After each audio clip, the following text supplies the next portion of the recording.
All right, let's get started. I see more and more people are dialing in now. Um, so we'll give a couple of minutes for more people to join us. But, I just want to kick it off by saying thank you for all the panelists to join us today and everyone dialing in. I know it's Thursday, it's 7 p.m. West Coast time, but I know we have people registering for this event from all over the world. I even have a friend and also a mother of my friend's daughter is a freshman in high school. She said, "Maria, I have to dial in to check this out. I have to learn what does whole student education mean. What does it mean for my daughter, especially in this time today." All right. Let's give it a couple more minutes. I think the number of participants is still increasing as we're chatting here.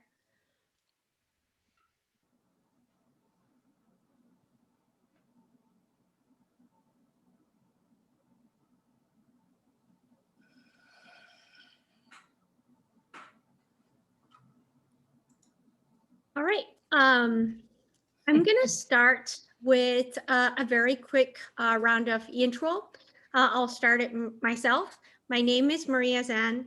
I am a mother of two boys. My older son, he's right now going to graduate school at Stanford. He graduated from Palo Alto School District, went to Gunn High, and then went to Columbia for undergrad, and came back to California for graduate school, which makes me really, really happy. And my younger son, he is a sophomore attending Dunn School, just having a lot of fun. I just talked with him yesterday. He's returned to school. He just sounds like a different child. He is just so happy. He sent me photos of these delicious and healthy food. The school is apparently delivering to his room. I'm envious of the treatment that he's getting over there. And so my son Ethan joined Dunn last year when he was entering high school.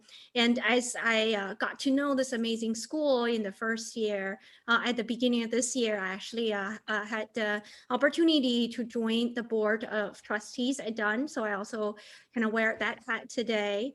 During my day job, I'm a VP of engineering at Instagram, working at Facebook.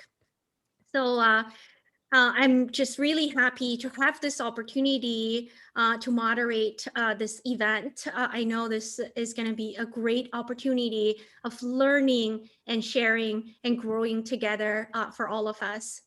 So next, I'm going to pass to Jean. Please share with us in your everyday work at Dunn School with these amazing teachers and students and staff.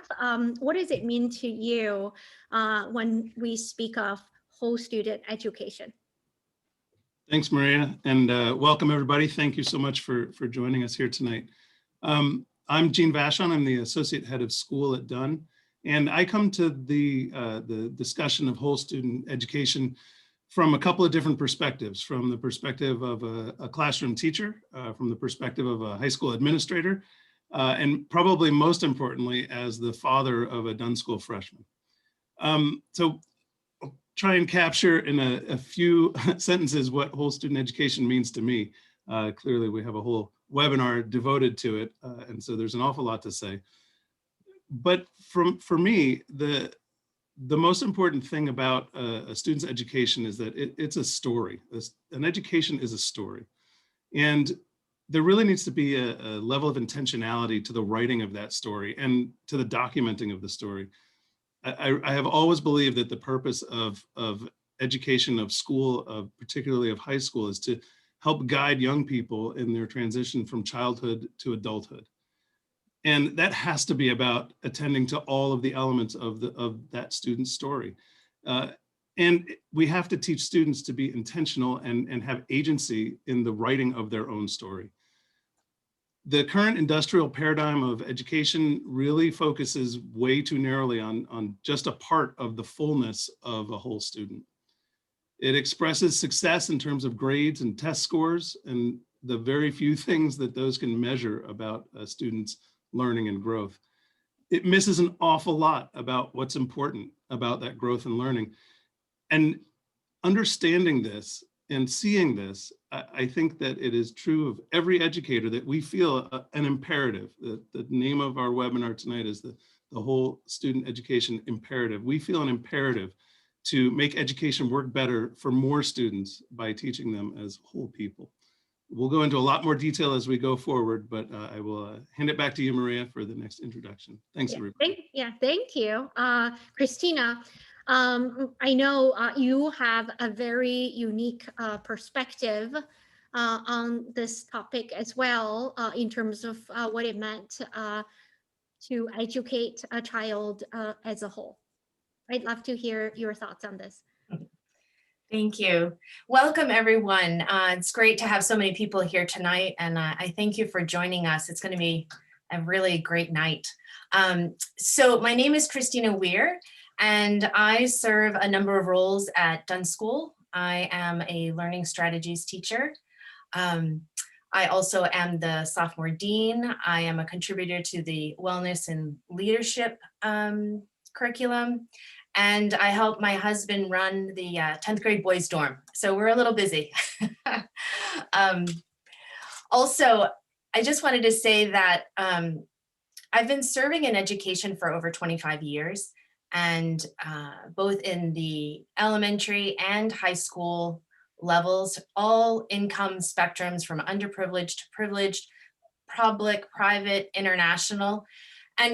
And really from the beginning, I have been very passionate about social emotional learning, because I honestly believe that it is the foundation of academic success.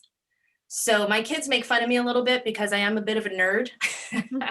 I've been studying education and psychology and neuroscience and, oh gosh, contemplative Eastern studies, just to sort of understand how all these things come together so that we can really educate the whole child during this critical opportunity. And then lastly, this summer, I launched a wellness business, teaching yoga and doing some wellness coaching with teens and trying to help support them through COVID. So that's just a little bit about me as an intro. But when thinking about whole student education, I really think that it's an approach that values the human spirit, because it's about developing all aspects of a human being, the physical, the emotional, the social, the cognitive. And finally, it's an approach that values the process over a product. So thank you, Maria. Yeah, it's amazing when we think about whole student education. And speaking of yoga, right? I thought, oh, it's something I do, right? As a middle-aged woman, but it's actually very beneficial for teenagers as well, to bring that sense of wholesomeness and emotional wellness. Speaking of years of experience, David, it's an honor to have you here today. I know you have decades of experience as an educator, and you also created a new system of like a new frontier of how do we help and educate the students and children today. So I'd love to have you introduce yourself and share with us your thoughts. Thank you, Maria, and it's wonderful to be in California this evening, although I'm zooming in from Vermont with 6 inches of new snow on the ground. But it's a great privilege to be involved in this program, and thank you so much. I've been passionate about leadership development and character development for most of my career, and I had the privilege of leading 2 independent schools with a very strong commitment in that direction a school in Connecticut with a leadership program, and then a school in the mountains of Idaho with a very strong commitment to outdoor and mountain education. At the present moment, and this is really an extension of the things I've done, I'm involved in a project to elevate character attributes and character strengths in the college admissions process. Now, I know we'll get to a bit of a discussion a little bit later, but it's wonderful to be with you. And I guess I would just add a couple thoughts, and fairly straightforward. You know, all people really unite mind, body, and emotions. We're not divisible entities, and we're not defined by an SAT score, by the color of our skin, or the college we went to.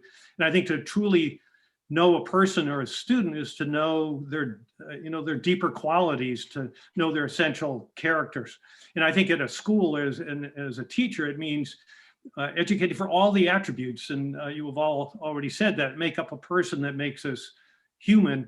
And I know this is what Dunn does so powerfully, and I admire what happens on your campus.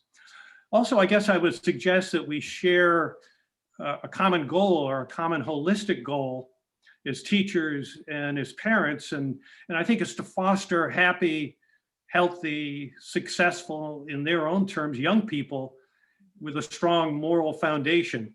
And of course, this is larger than getting into Yale or being a recruited athlete or getting a big job out of college. But to me, that's what whole student education is about. It's looking at the totality of a human being. Yeah, that's very well said, the totality of a human being. So you mentioned college admission, right? And I fully admit, my son, Ethan, we need to start touring colleges and filling out applications. And today is such a great opportunity to have Hui join us to share with us some of the insider info. Hui, what you do at Reed is admitting kids to your college. So what is that like? Absolutely. Thank you so much, Maria, and thank you so much for having me here at Dunn. My name is Weir. I'm the Associate Dean of Admission Operation at Reed College. I worked there for 7 years now.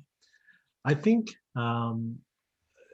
COVID-19 has been a tremendous challenge, but also opportunity for people in higher ed, especially among my peers of higher selective colleges and universities.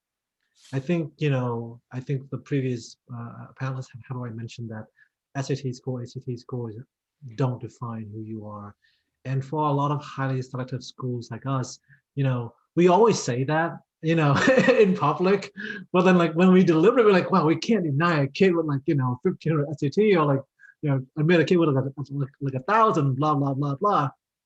But with COVID, that's kind of gone away quite a bit among all different kinds of school. I think the entire all the elite universities and colleges have gone test optionals. Caltech has gone test blind. Reed has gone test blind as well. So that really challenges us to look at students' applications much more deeper than just the numerical aspect of it, right? We're reading essays so much more closer. We're reading recommendation with a fine-tooth comb. We're talking to teachers more. We're trying to really understand the students as a person and what they bring to campus, and their resilience and their grit and their characters, more than just what the number is. And I'm hoping to share more about that perspective throughout the night. Thank you. All right, that's great. Last but not least, I'm really excited to introduce Kellyanne, our incoming new head of school at Dunn, and also someone with decades of experience as an educator. And I myself just really thoroughly enjoyed all the interactions that we had. I'd love to hear your insights and have you join us on this panel. Thank you, Maria. As Maria said, incoming head of school at Dunn, Kellyanne Balaban. Good evening, everyone. I'm here before you as a public school product. And the only reason I'm here now as an educator is because a high school teacher took the time to truly see me, to build a relationship with me, to facilitate my ability to build relationship with my peers, the spaces we were in, and to see my inner self. And I'm speaking to an ecology truly in relationship to a whole student education, which is what it is for me in terms of practice, pedagogy, the way we build systems as administrators to optimize the awakening of students. For me, it's to be seen, to be valued, to be known. And for all of us on this call, the people tuning in, we all have someone in our lives that took the time to truly see us. For the ones who were really lucky, it was a teacher who took the time, stepped out, really saw beneath the iceberg, so to speak. And to me, whole student education is the optimization of this. Is when schools get out of the way so that relationships can be formed between educators and educated, where the policies, the procedures, the practice, all those things elevate that relationship so that the emotional, physical, social, cognitive, and the spirit of the student can be uplifted, seen, valued, and thrive. Awesome. So we'll get started. I want to remind everyone you can submit questions by clicking on the Q&A button at the bottom of your Zoom screen, and then we will open up for a Q&A session at the end of the panel discussion. So next, I'm going to kick off by, after hearing all of you guys, they're all experts and from different perspectives, this idea, this concept of whole student education. I would ask each panelist to share with us, breaking it down into more digestible components, right? So each of us participating today can take that and find what's applicable to myself, to my children, to my school, to my community. I will start off by asking Christina to share your thoughts on what are the different components that makes up the whole student education. Okay, so I would like to lead off our discussion tonight with a quote that relates to whole student education. And it's a quote that I heard a number of years ago, but it's always stayed with me. It's just so impactful to me. And that is, children should be unwrapped, not packaged. So I'll just say it one more time. So children should be unwrapped, not packaged. So, I believe that we've witnessed, right, the negative impact of packaging students with the sole purpose of achieving these high standardized test scores and competitive college admittance that David was speaking to earlier. And honestly, like this narrow approach of focusing only on academic achievement to not focusing on any other aspects of a child has created a real imbalance in our young people.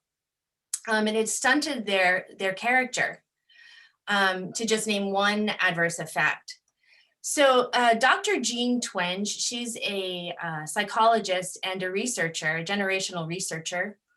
She speaks to this imbalance in young people. And I had the opportunity to hear her speak at the Learning and Brain Conference last spring.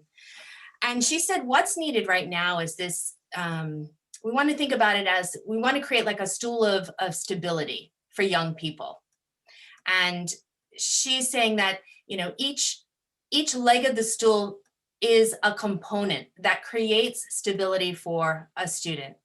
So those components would be the emotional, the social, and the cognitive, right? The academic piece. And this whole student approach, when we really focus on all three aspects of this stool, it will help to create the balance that our young people so badly need. Furthermore, each leg of that stool further strengthens, each aspect. So if we truly want academic success for our young people, then we really need to be focusing on all aspects of the whole child. Jean, next question. I'm just thinking with this three-legged stool and all these facets, right, of a student, of a teenager, of a young person, with all of the intentions, right, of helping them, shaping their characters, writing their stories, how do you put that in practice, right, in the everyday work that you do, running the school?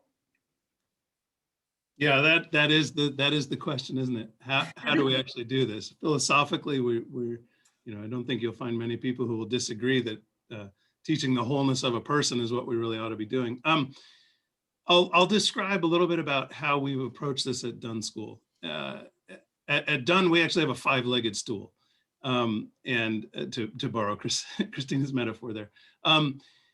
Our mission since the founding of the school in the late 50s has talked about whole student education and teaching the whole student. And about 10, 12 years ago, we decided that what we really needed to articulate what we meant by whole student. And so we defined a set of core values. We did this as a community effort, involved almost every facet of our community.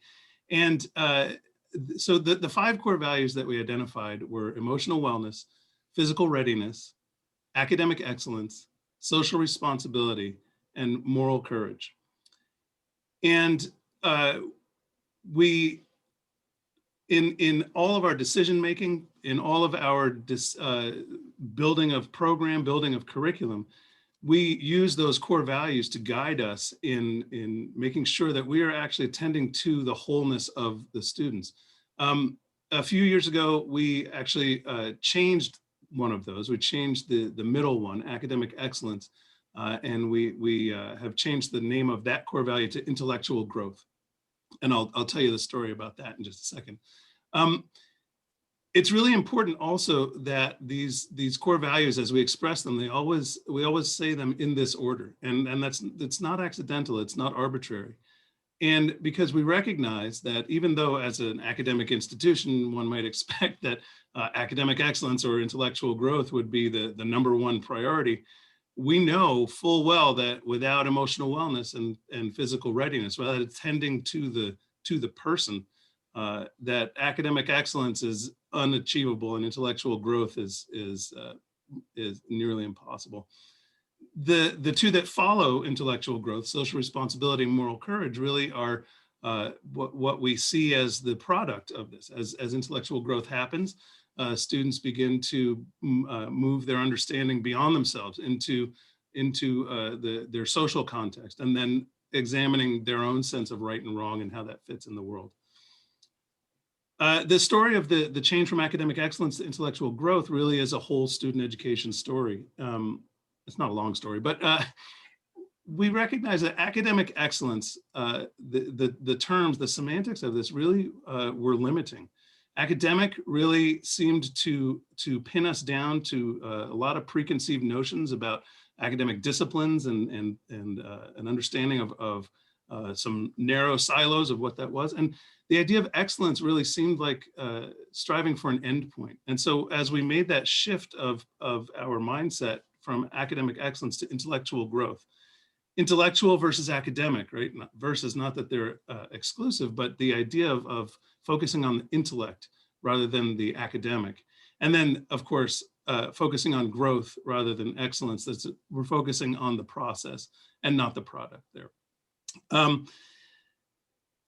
What we want to do at Dunn is we want students to be intentional about all of these aspects, as intentional as we are. And so we have taken steps over the last several years to really make sure that our program is addressing all of these, not just the academic and not just the intellectual, but really is taking into account all of these. We've changed our graduation requirements, which used to be strictly a set of courses and grades that needed to be achieved, to really include aspects of all of these areas of the whole student. And as we look forward into the future, what I see and what I think many of us see is that we really need to move away from the limiting factors that we've all talked about in some ways, right? The ideas of grades and test scores. Now, we still give grades and test score, and students still take tests, and we still participate in the standardized testing world. But really, if you think about it, grades and test scores only really capture a very small part of a student's experience. They really only tell a very small part of a student's story. And in many cases, it's not even the most important part of a student's story. They also really only get at if that's the measure of success, it really excludes a lot of students who are growing in lots of ways that haven't been valued by traditional grading methods. And so I see as the future of education, as whole student education really takes hold, that we're going to need systems by which we can express success, more importantly, by which we can express growth of students as they go through their education. I really think that that's going to be based on a story. It's going to be based on a narrative. There's some really exciting work being done right now with participation of colleges and high schools across the country. There's an organization called the Mastery Transcript Consortium. That's a whole other webinar. We're not going to get into that in depth, but that's the future. That's where we're heading. That's where not just Dunn School, but I think in order to stay relevant in the world and in order to really recognize the wholeness of students, that's where we've got to be. So that's how we do it. We're not at the end of that yet. We haven't figured out how to do it. It's a process, and it will always be a process. And I think we will hold ourselves to the core value of intellectual growth as we move forward in putting this all together. Yeah, thank you. I loved the 5 core values at Dunn. Let me try to repeat it here.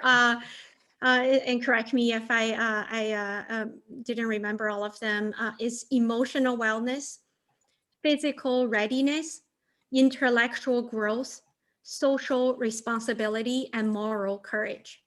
You got it. Yeah, I want to share. I still have just vivid memory. The first time I walked to Dunn, with my children to tour the school, I saw these on the wall, and it just instantly caught my attention. It's just so well distilled down, and it's both very comprehensive and also very concrete. Not only I think it guides a growth of a student, but even today, doing my job or leading a very large team in technology, I actually often think about this, right? Are the team members, are they emotionally well? Are they physically healthy? Are they intellectually growing? And then most importantly, right, the last 2 elements, right? Are we fulfilling our social responsibility? And it's this team, this organization, and all of us individuals act with moral courage.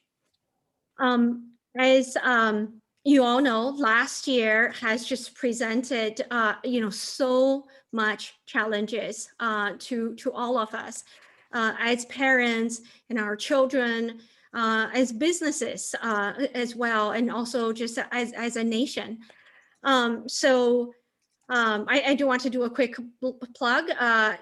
So Dunn had made this amazing video to highlight actually all the challenges into a beautiful story. If you Google Dunn School more than a classroom, you'll find the videos on YouTube and such. Basically, what does education mean is changed, is evolved. And there are actually many influences, right, that all collided: the pandemic, the social distancing that came with it, and also who we mentioned. Now, college admissions are looking at new dimensions, right? Test scores are optional. Like, what am I supposed to do? Yeah. So Carol, I know you've also been a champion on a lot of these new frontiers of education, of readiness of our high school students. And what does it all mean today in 2021? And why is it become from like optional, nice to have, to absolutely imperative? To answer that question, I have to step back a little bit and just say that whole student education really was birthed as a way to rail against the industry of education. And many independent schools championed the idea. Over time, though, schools started to give in, right? The challenge of keeping up with the Joneses of college admissions, standardized tests, and the packaging of each student. Slowly, people regress back into that very industry that whole student education was built to challenge. And then came 2020. So 2020, if we were having issues before in relationship to the pre-COVID rat race of college admissions, that continues. The competition based on the mythology of name brand colleges, which leads to so many negative outcomes. At best, it's no longer about the learning. At worst, it's costing students their very lives. All of this was heightened. But what 2020 gave us was a moment where we saw how stretched our students were. Their minds were overly stretched while their physical, emotional spirit was suffering. We saw that the social connection was gone. We saw that the relationships that we used to thrive on, they were diminished at best. We saw a silver lining though. And the silver lining was that parents could finally see how that sausage was being made, right? Families saw what their loved ones were going through when they were walking through the hallway and looking at that Zoom screen, right? And everyone's coming out of their bedrooms or whatnot, Zoomified, right? Ultimately, not enriching their souls, enriching themselves. It's all about the test results. It's all about the end goal, and the journey doesn't matter. And so all of that allowed us to see. And so if before whole student education was essential, now whole student education is an imperative. Like what we have gone through as a society makes it so. And so this is a moment for us as educators, as adults, all the people on the call, for us to seize the moment. We have to. Yeah. So in terms of college prep, when test scores is becoming optional and maybe at some point even obsolete, right? And then college admission are also taking this whole student approach. David and Huey, I'd love to hear from your perspective as experts in this field, like how does colleges assess and how does character fit into the college prep process? Should I start off, Maria? And I think we talked about the fact that we're really at a watershed moment in the college admissions world because of COVID. And I think changing ideas about what really counts in life, in college and work. And as we mentioned, more than 1,000 colleges are now test optional, and others, such as the California schools, are dropping standardized testing altogether, at least for a period of time. And so this means that colleges are having to look beyond the old traditional measures, particularly the SAT score, which unfortunately was a discriminator in all too many cases when you got to college admissions. And so, in fact, in addition to GPA and strength of curriculum, they're looking at personal attributes such as character. And this is the phrase we now use is holistic admission. And I can tell you, looking at the early applications this fall at a group of selective colleges around the country, as many as 70 to 80% of the students who had the option of submitting SAT scores did not. And this is huge in the overall college admissions situation, which means that college admissions offices are looking at other factors, particularly character strengths. And I can tell you that the priorities and the values and the philosophy of Dunn, the Dunn School, plays beautifully into this momentum in the direction at looking at a student and applicant holistically when they're applying to college. And I think Dunn is on the right side of history.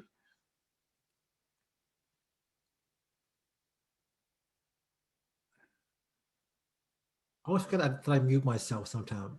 Adding to David, I agree with him completely. I think, but I would also say that like the crisis that we're kind of like encountering right now, actually, doesn't begin with COVID. It began a year earlier with, some of you might recall that we had that whole admission scandal a while back, that many parents from affluent families, were having this coach who somehow got their students into very elite school through fake sport programs and things like that. And this was not like an isolated incident where it's like one kind of school. No, it was public, private, it was elite school, it was Catholic school, it was religious school. It was all over the spectrum. And colleges and universities are always very proud of how unique and how, special they are. And yet to have someone crack the code, so to speak, at such a large scale was definitely a black eye too many in higher ed. But it's actually spurred a lot of discussions about how do we value students, how do we evaluate, how we look at them. Like, has we gotten to a point where, like, if all the students just need to do is check these boxes and they're magically admissible, then they get in, then like, what is wrong with our process? I mean, one of the wonderful things about the United States is that we have 3,000 colleges and universities. That means there should be like a lot of differences, a lot of experimentations, a lot of like different styles of learning and style of admissions, right? But somehow over the past 20, 30 years, we kind of just like all get to the same location, like get the top student with the top test score, the top GPA, with everything, right? And I think COVID definitely compiled the challenge for us to how to look at students differently. If I can use one example, Reed has students who tend to score really high on SATs, the ACTs in the top 3 percentiles or so. But this year we decided that is not something that we want to.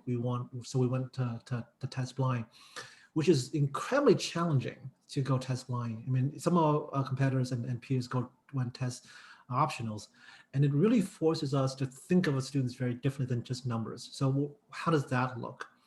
We read essays so much more closer. We look for students who have shown resilience and strength and characters. That is so crucial. I mean, I don't think it's an exaggeration that our country is kind of hitting a character crisis. What is truth? What is fake news? Like, who knows, right? And so characters matters a lot, right? I remember reading actually, I was interviewing a student. He's from Palo Alto. And he was a very nice student from a well-to-do families. And he was just like, yeah, I think I live a very boring life. I had a good family. I'm very privileged. He was a very kind, very cognizant. He thought he was very boring, right? Nothing to contribute, right? So when I read his teacher recommendations, she mentioned several points that this is a very unique student. Like, yes, he's privileged. He's from a well-to-do place and all that fun stuff. But he's incredibly kind, incredibly devoted to his friends and his classmate. She mentioned one episode where they were having a discussion about some sort of history topics, and a few students didn't get a chance to speak because it was very controversial. But these students decided to say out loud, "Hey guys, let's stop the class. Let's pause for a second. I want to hear from XYZ," because they haven't got a chance to be heard yet. Again, I don't think he even remember that, but that's a very small thing. Tell us that if this student comes to Reed, he will be a major contributor as a positive force in the seminar, in discussions. He will want others to have their voice too, not just him, speaking, right? So we are definitely developing more social and more nuances in how we look at applications, rather than just what is the standard numbers that we're seeing on the paper. Thank you. Maria, I wonder if I could just add a point, because that's a terrific description of the way the world is working. And I think it comes back to the schools. And Jean, your point about stories, and in terms of the mechanics of college admission, the letter of recommendation from teachers, colleges are now looking for teachers to address the holistic student and character attributes, and then the essays that students write. So I think that the schools have a role to play in bringing together the strengths of a school like Dunn and the students and the stories they have to tell, and what so many colleges are looking for now. And that needs to be, and I think there's a developing collaboration and making this all work. Yep. Yeah, and I want us to take a step back. And as important as college admission and finding the right school to attend college is, there's actually a lot of life beyond college, right? I actually learned this from you, that there is a collection of schools. They set a goal of colleges that change lives, right? So colleges are also thinking of not just the name brand, but how does this educational institution change the lives of all these young people that came here? And of course, it starts as a high school, and of course, it starts at home with all of us as parents. I'd love to hear all of your thoughts around college and beyond, and what's the relevance of whole student education in the lens of your entire life. Well, I have one anecdote, and I have a very close friend who's a venture capitalist in Silicon Valley, and he heard Angela Duckworth's TED Talk in 2013, and he tells a story of how he's changed the way he thinks about how he interviews applicants in his company, and he ignores the usual stuff like SAT scores and GPA, and he digs deeply into the kinds of things we're talking about tonight. And it's connected to, I think, the powerful research that shows that character strengths are a much stronger predictor of success in school, in college, and life. And for me, that abundant research is really persuasive, and to the extent that colleges and employers internalize that, Maria, I think that'll make a great difference over the long haul. I would also say, and I completely agree with David, I think a lot of, I think every single parent wants their child to be happy. I don't think that's a single parent's like, nah, he doesn't need to be all that happy, right? I think that's the no one agreement is you all want your kids to be happy, right? But how does one achieve happiness, right? There was a major study that I read a while back, done by the Harvard School of Education. It's the longest longitudinal studies. Began in 1938 with a class of 1938 Harvard grad, and they follow these, I think, mostly white male from 1938 to 2008, like 70 years of studies. And they check back every few years, look at their health, look at their social relationship, all that fun stuff. And the number one factors that contribute to their happiness, their long life, are the relationship that they made throughout their lives, the sense of meanings and belonging that they have with their communities.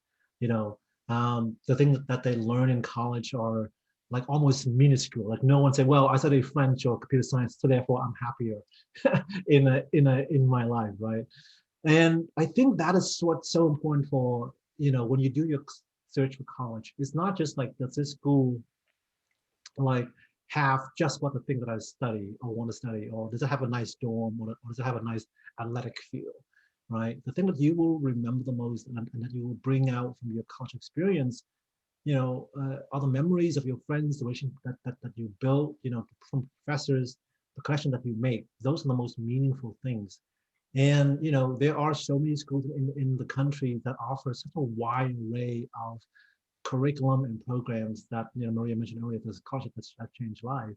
If you are someone who's truly passionate about the arts, about filmmaking, Hampshire College in Massachusetts could be a wonderful place to nurture that passion and to meet people like that. Or if you love the classics or literature, St. John's College in Maryland. If you are a researcher or a scientist, Reed could be a place for you, right? So I think in terms of like your long-term happiness, it's not really much like what the name of the diplomas is so much, is that the kind of connection and the kind of people that you make there, and the kind of sense of belonging that you foster at those colleges. If you find your people, no matter where you go, you'll be very successful in life.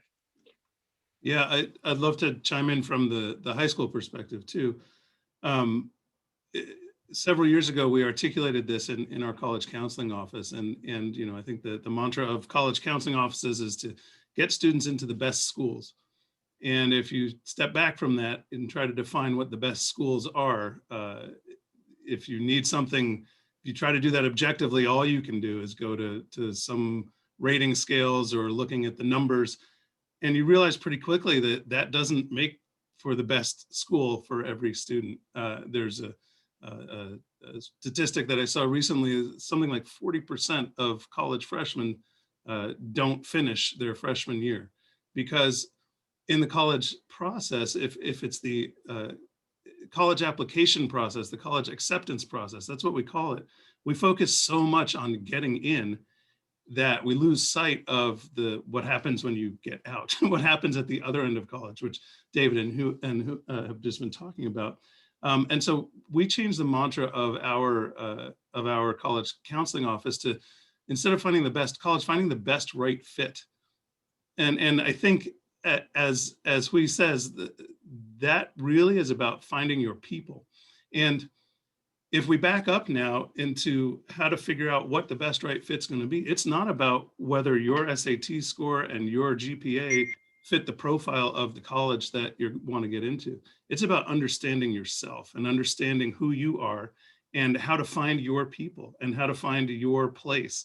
And if you, as a young person, if you have spent all your time just focusing on narrowly on those small pieces, and your school has encouraged you to do that by rewarding you mostly for the test scores that you've gotten, the grades that you've received, you're missing a bunch of really important data for figuring out what the best right fit is. And so, again, this vision of a high school education as a process of learning yourself, writing your story, being cognizant about the chapters that you're adding to your story, so that by the time you're getting ready to look at what the next step is, you know yourself well enough to be able to find that best right fit. And so for us, it's all part of that wholeness of it, and not just looking at those narrow pieces.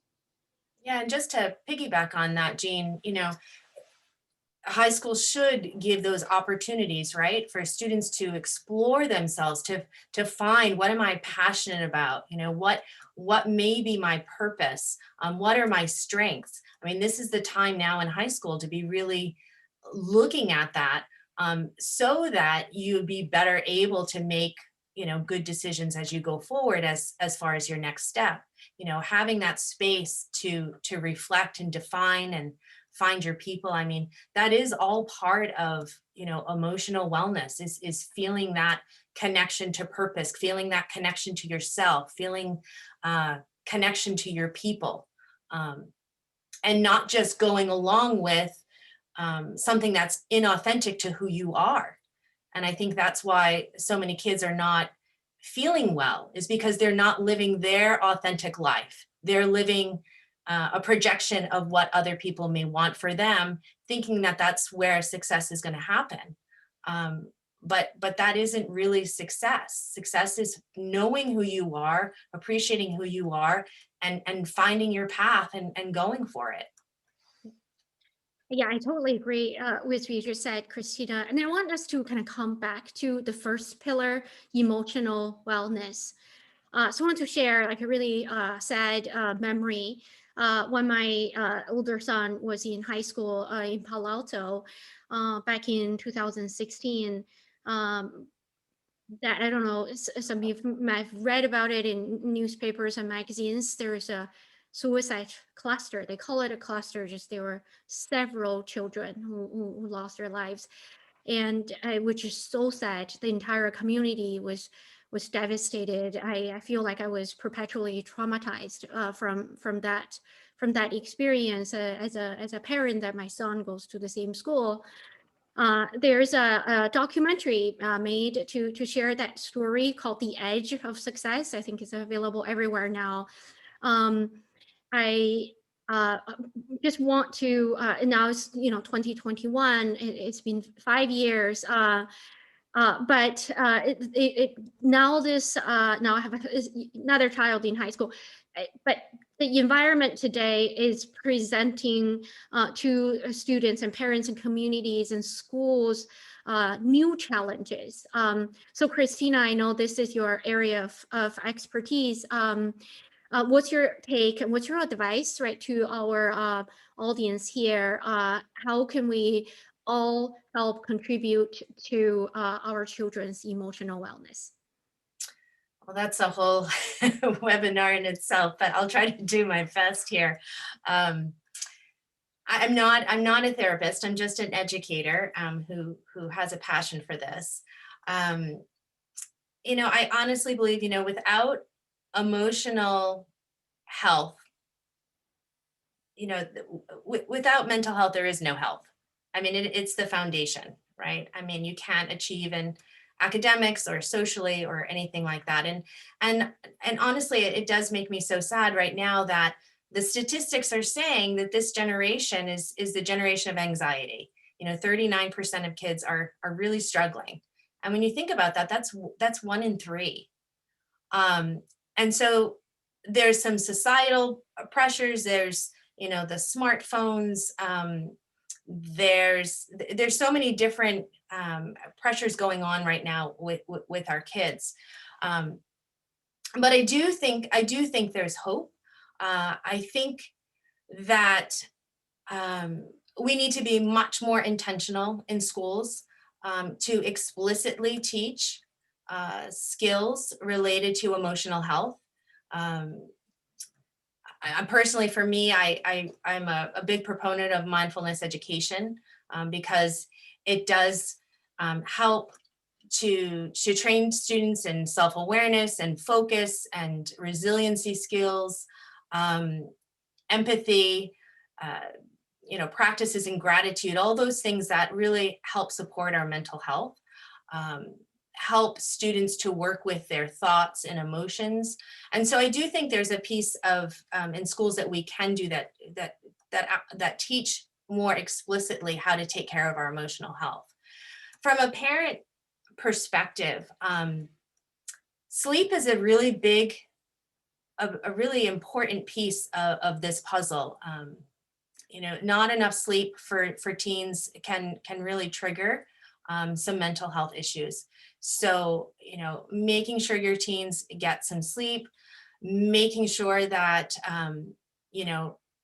rest away from phones. I know, the kids get on their screens when that's their relaxed time, but just that time with, not having a screen, getting outside, getting exercise, having time to just give their brain a rest. Connections are really important. Having a good group of healthy friends. And also this idea of just developing more focus is also really helpful. Christina, if I can jump in a little bit as well to add from the college perspective. I remember like 15, 17 years ago when I was doing my own college search, I was walking through my alma mater, the yard and was marveling at how beautiful the buildings were and how many cool foods and, all the amenities and all that fun stuff.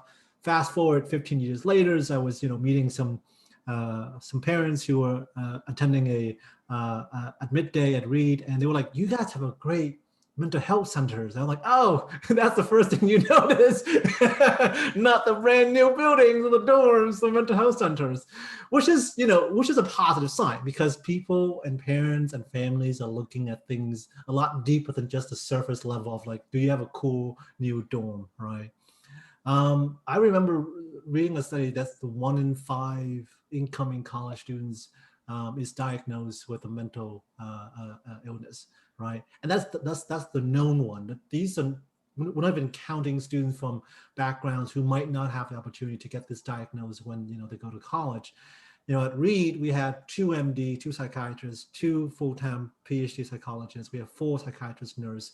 So we have a very large staff for about 1,400 students, or so we thought, right? Their schedule is booked solid for weeks and weeks and weeks. So even at a small college like us with well resources, we still see a huge increase and a huge demand in it. So I would say this is something that is challenging professors in terms of like how they approach mental health in their conversations with students. Professors tend to not change very quickly, but this is something that they're seeing more and more often. It's changing how administrators are looking at it, for cares. So I would ask, as parents are looking for college and universities, this might be among the things that you're looking for in terms of like the things that can this school support my students mentally, even if my student has no clinical diagnoses or whatever.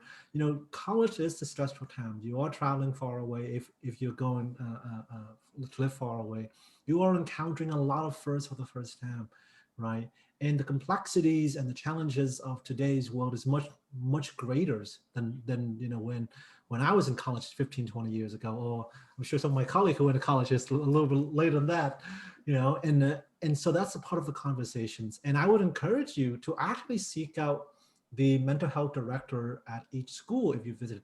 They actually do allow, or in fact, even encourage parents to drop by to talk about what kind of resources and amenities that they have to help students, during this transition period. Thank you. Yeah, that is just so critical. But emotional wellness not only comes from within, right? We want to teach our kids, want to practice, wellness and meditation, be self-aware, and so on and so forth. But I think more importantly, it comes from support of your community, right? A sense of feeling this is where I belong and part of this group. My friends got my back, and I think it's particularly critical for teenage children that's kind of coming of ages, and they're still trying to figure everything out. So I think nowadays, more and more schools have inclusion and inclusivity as including the whole person of the entire individual, all these elements we talked about. So both in colleges and in high schools, right? So Dave, I'd love to hear your perspective. Why is inclusivity a really critical part of an educational institute? Well, I think it's, and we just look at our society and our nation widely and our history, access and inclusivity is just such a fundamental principle or value, I like to believe, about our nation. And one of the things I believe is that looking at attributes other than the kinds of attributes that may be a product of socioeconomic status, and the research shows that that's connected to SAT scores, looking at other kinds of attributes that are special to young people no matter where they come from. For example, the young person who grows up in an inner city and comes home after school and takes care of his grandmother every day, rather than being out on the sports field or leading a club or something like that. What a wonderful human being. And to open the doors of college for young people like that, I think is really, really important. And that's where I think our work on, whole student education and character is really fundamental. But I wanted to make one more point. It gets back, I think, to what Christina was saying, and that is, I really think the foundation for emotional health is built in the younger years, such as the years at Dunn and the philosophy behind the way Dunn teaches young people. And that's a real, the students at Dunn and similar schools are so fortunate to have the experience that they have and the kind of education and the kind of values and philosophy. And so I know that Dunn and schools such as Dunn are making a great contribution in terms of the young people that are heading off to Reed and Middlebury and places like that because of the kind of education they've received. And I absolutely admire that. Well, could you add your perspective on this, and then we'll move to Q&A. Sure, sounds good. Inclusion is not a special interest. All too often, we talk about diversity, equity, and inclusion. It's often framed as work for particular groups. Whole student inclusion is Choose's idea. In other words, it rejects the top of the iceberg. It goes deeper beyond the phenotypes and identifiers alone. It looks at how those things intersect, but it also goes even deeper than that into each student's story. The story of every individual student's importance is essential for the school to learn. So the reason you need to learn a story is that it's beneath the surface that you find the trauma. It's where you find out what a particular student needs to grow, to thrive. Schools that do this poorly, that talk about inclusion, it looks like Taco Day. Schools that do it well, it's woven throughout the curriculum. It's skill-based. It has event-driven elements, affinity and inclusion spaces. So when you have the whole student inclusion mindset, it looks like a web. So that every student story matters to each other, and they're all interlocked with each other. And the intersections of their identity with the others and the social networks that exist make the community more vibrant. It makes the dialogue that we have together more complex. The social, therefore, is then elevated, as well as the spirit, the self. Everyone's uplifted, and guess what? The iceberg melts. That's wonderful. I love your analogy of it's an iceberg. So there are a lot of great questions submitted. Please continue to submit them through the Q&A button. So I'll take the first one. Could you expand on the definition of social responsibility? Jean, could you share with us your take on this? Sure. I think this is the, as I said in the story and the sequence of the core values, this is where we start to take that understanding of self and apply it to our social context and apply it to the group in which we live, to the culture around us. That's defined differently for different people. Sometimes a society is a group of two people. And so, we some of this is just part of the DNA of especially a boarding school, but a close-knit school community like we have here. We talk about leadership in social responsibility too, and a lot more than being the president of the school or a senator in the class or a designated leader. We talk about that leading yourself into the social context and then working with other people and understanding your place in the greater whole. So there's the whole student, but then there's the whole society in which the student exists. To be a little more specific, some of the things that we have added to our graduation requirements, for instance, is a requirement for community service. I know that's not a unique thing, but for us, it was a part of what we were doing, but we hadn't identified it as a necessary component in order to have received a Dunn School education. And now it is. Now that's a part of it. We also try to be intentional and explicit about our conversations about how we're interacting with each other within our society. One of the things that's always been really important to us is that difference is celebrated here. And I'm not talking about necessarily difference in the classic senses, but we recognize that everyone is a different sort of learner, and that learning differences applies to all of us. And so by extending that to the society of Dunn School, we really recognize that there's that bigger picture. So there are some things that we can identify and point to and say that's how we focus on social responsibility. But really, it's more about making sure that as we are delivering our curriculum, as we're working with students in our residential program, as we're doing all of the things that we do, that we're always focusing the kids' attention on what's bigger than them. How is what they're doing impacting, affecting the society in which they live? Great. Next question. What advice could you give parents on how to balance the requisite packaging of your child and unwrapping of the whole child? And what are the elements that students must demonstrate to college in the application process in terms of developing a portfolio of interests, achievements, and activities? I could start here and speak to a piece of it, but I think colleagues here can speak to other aspects. Just to say that the landscape is changing. I called it a mythology that there is how to get into college, that whole college vibe, the college prep piece, that mythology is being pierced in a lot of ways. If you've been listening, you realize that what people are looking for is a story to understand who these students are, what they bring, what their character is. This is becoming increasingly important.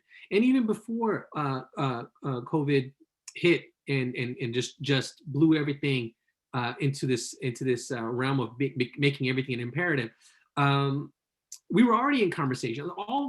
Many schools were in conversations around the idea of showcasing mastery-based learning, showcasing work, going beyond the letter grade. What has the journey been like? How have I challenged myself? How have I grown? And all these aspects have become more and more increasingly important over this time. And so this moment in time is set up for families to actually unwrap the whole child in conversation with schools that are helping them really see who that child is, right? And helping students see themselves in a way that they can actually articulate and speak to who they are and what they want to do in the world. And so those pieces are set up. But I pass the mic.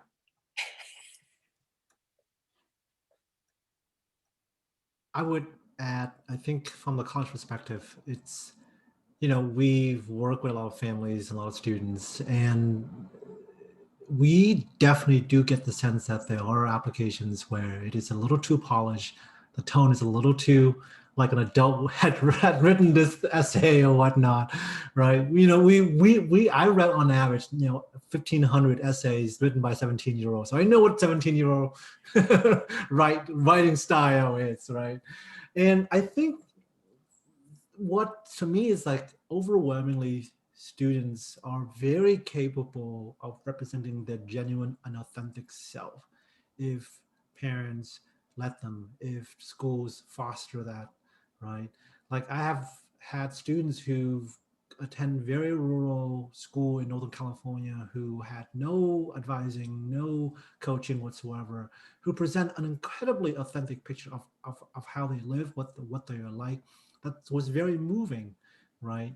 And I think there are so many students like that who are capable of doing the same thing.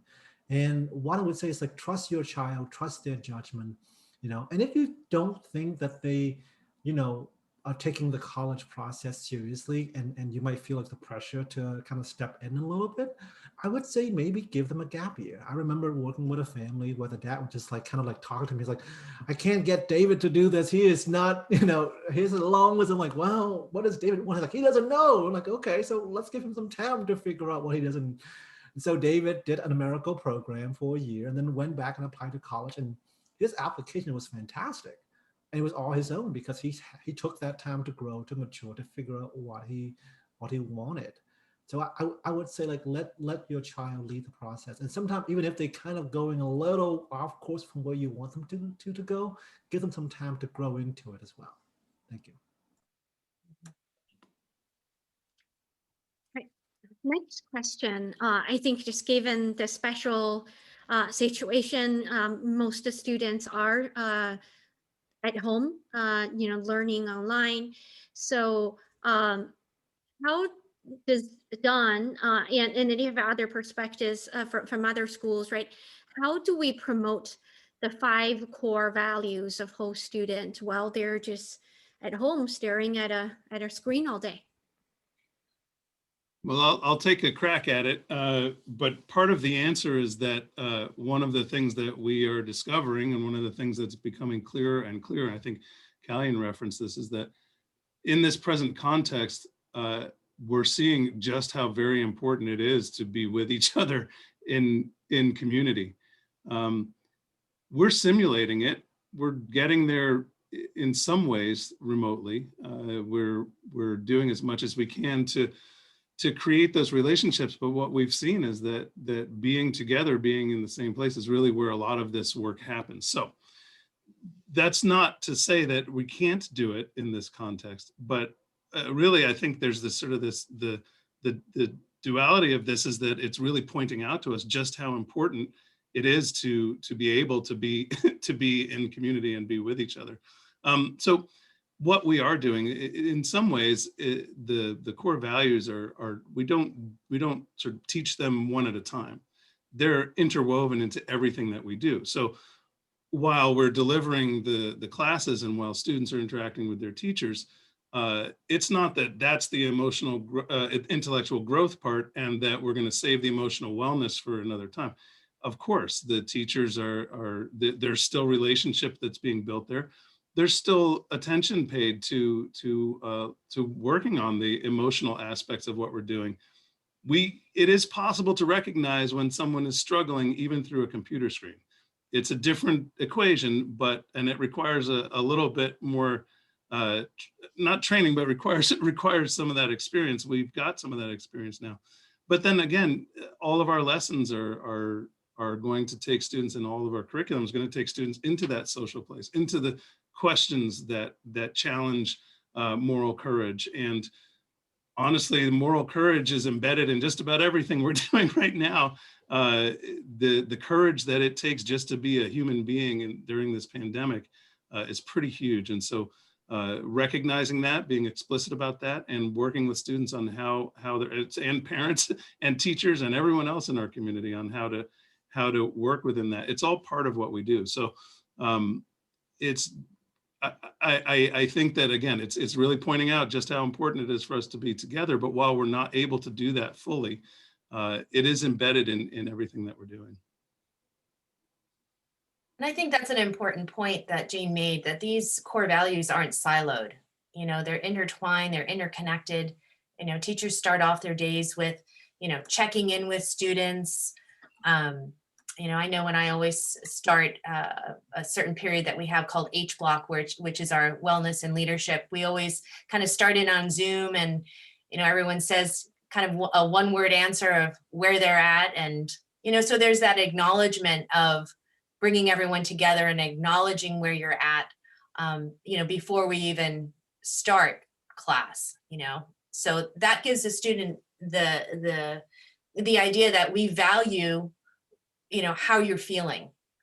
We want to bring you in. We want to connect with you. And then also with our curriculum, I know in the English classes and different types of books that the teachers have been reading, a lot of the books work with, have themes around ethics and moral responsibility. So there's, all of these things are just interconnected. Yeah, and just as a parent,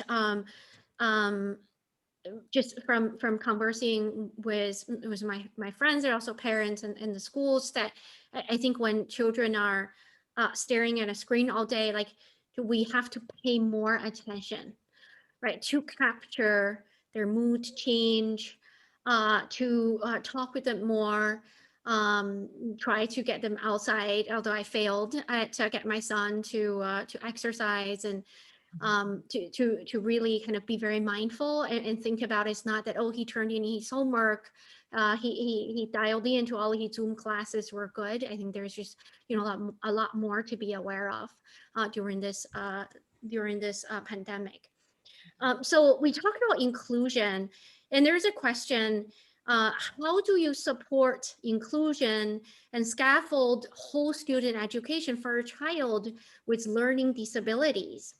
And specifically, in middle school years, and then also in high school years. Christina? Yeah, sure. So I'm just reading over the question. How do you support inclusion and scaffold whole child education? For a child with learning disability? Sure. So we're a very inclusive school, all neurodiverse learners.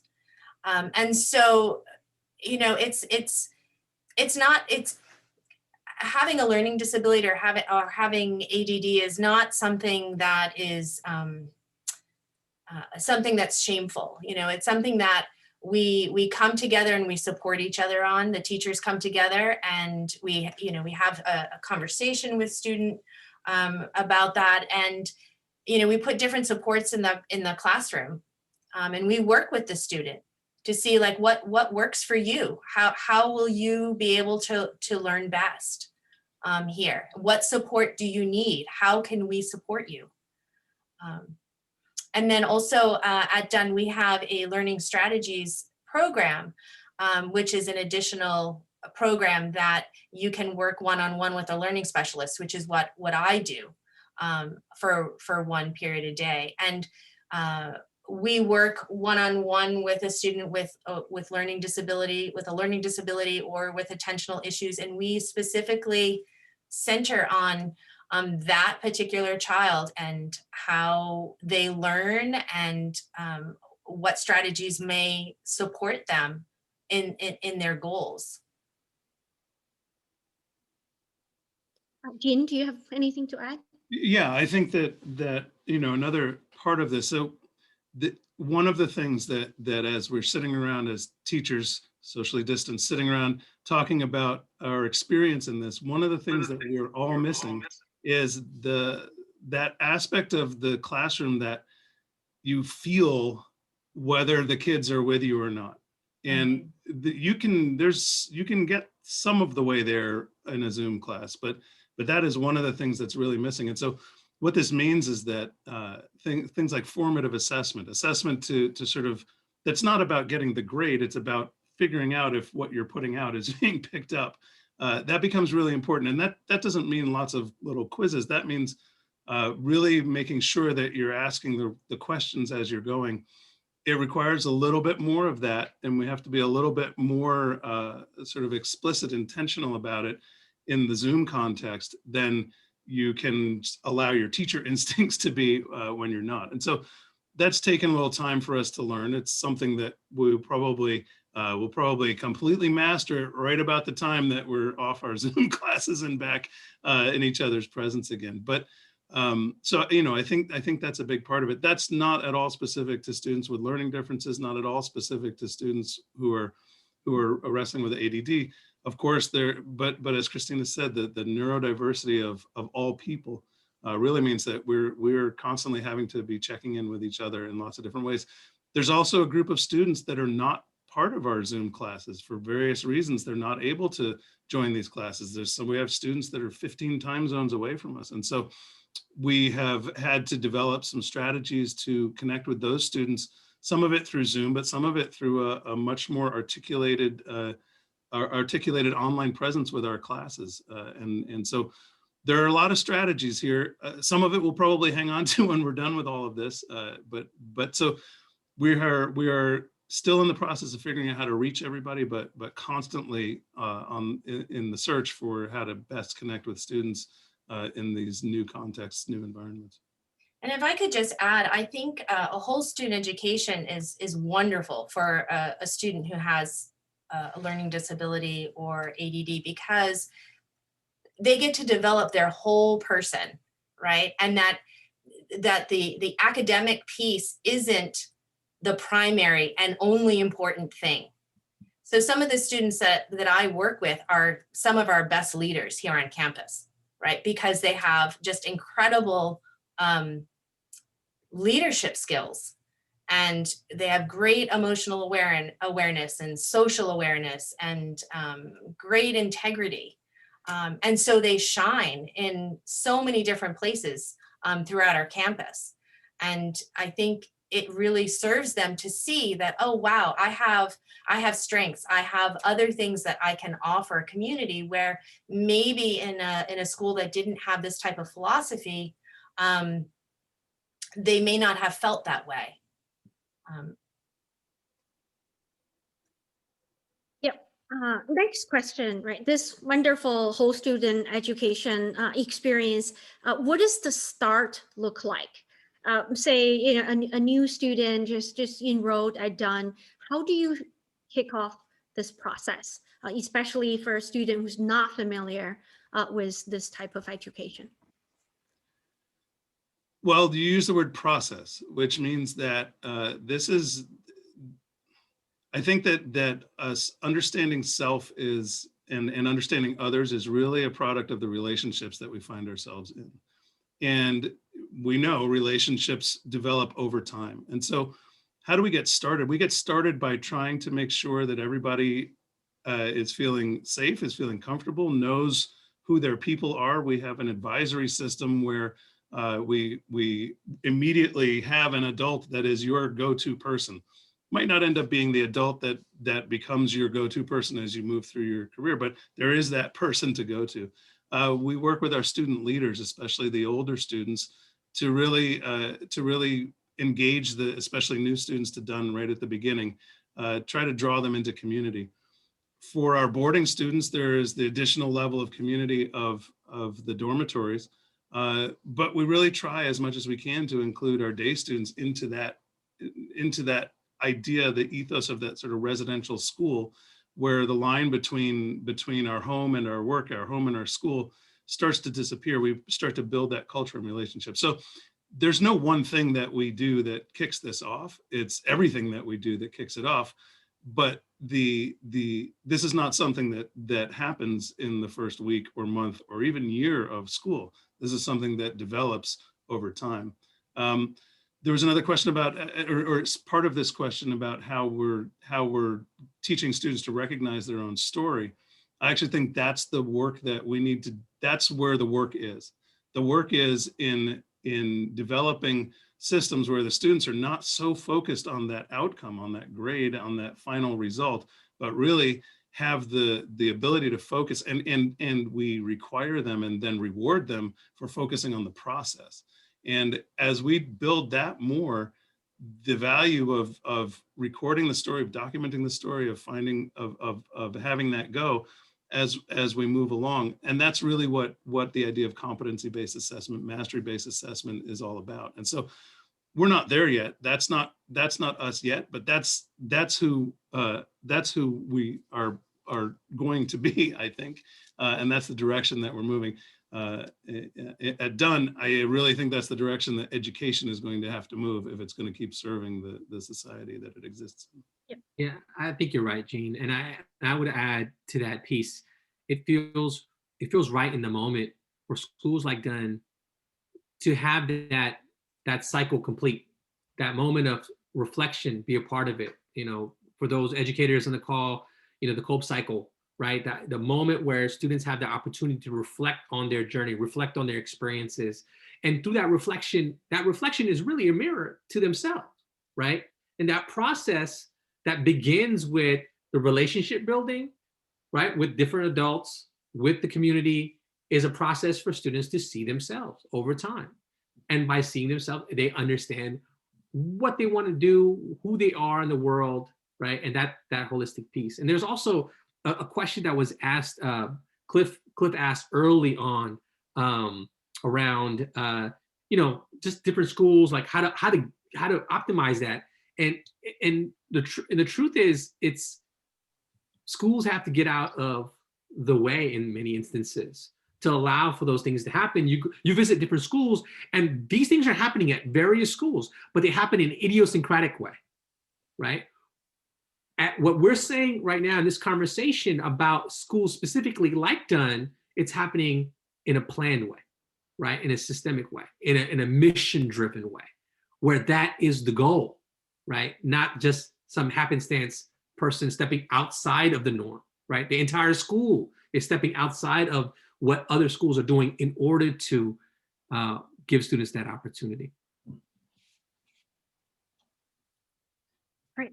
We have another question here. How do we balance the cost of education and access to teaching, learning with the unmet need of underserved and underrepresented students? I don't want to talk too much, but I'd love to start this one off. Please. Yeah, this idea of you know, the way we approach underserved, right, critically underserved groups in this country is either through you know, financial aid, right, or charter schools, or you know, the public schools take care of it. And in all these instances, the inroads are problematic. In the public school system, you're stuck with large class sizes. No one is truly known. Charter schools are chasing funding at the end of the year and having similar issues as well, and often can't break away from the standards so they can actually do independent education. And independent schools typically don't have enough resources to serve all the students that could be served. Those people on the call that are listening to this and like, wow, this is great. This sounds nice. Like, I like what I'm hearing about Reed. I like what I'm hearing about Dunn, but not everyone can go, right? So it's definitely an issue of, being able to solve this larger societal issue, which is around access and dollars that we need to be able to provide, right? When you start talking about small classes, right, and individualized attention, you don't have the lever of increasing class size, right? You only have the lever of increasing something else in order to make that happen.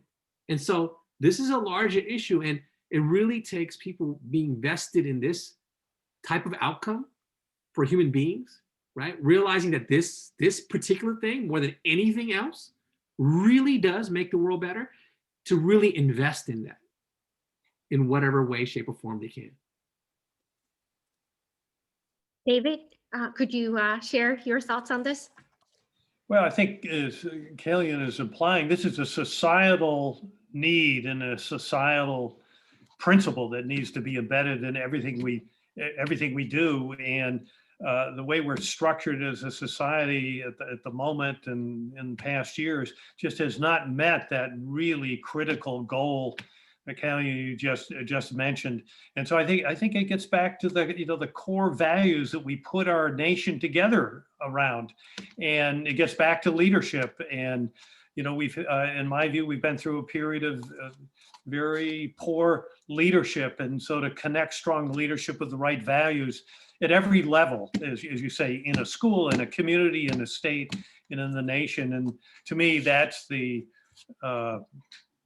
immortal charge that we have as a collective people, and we have a long way to go. And in one sense, that's disheartening, but I think step by step, community by school, is the best we can hope for, and that's wonderful. But I think that's a mission that we all have as citizens, I believe. Very well said. Thank you all so much. It's hard to believe, like 90 minutes just flew by. I know we still have most of the participants online with us. Thank you all so much. I really appreciate all the panelists today. All of you guys are amazing educators. I loved the insights, the wisdom that you've shared with all of us, and also really appreciate all the questions. We couldn't go through all of them, but here, let's get connected online. We will try to answer all of your questions via email and comments and such. And here, some resources we'd like to share with all of you. We would love to hear back from you. Do share with us your feedback. This session will be recorded and posted online. So please help spread the words and share this content with many of your family and friends. Thank you. Good night.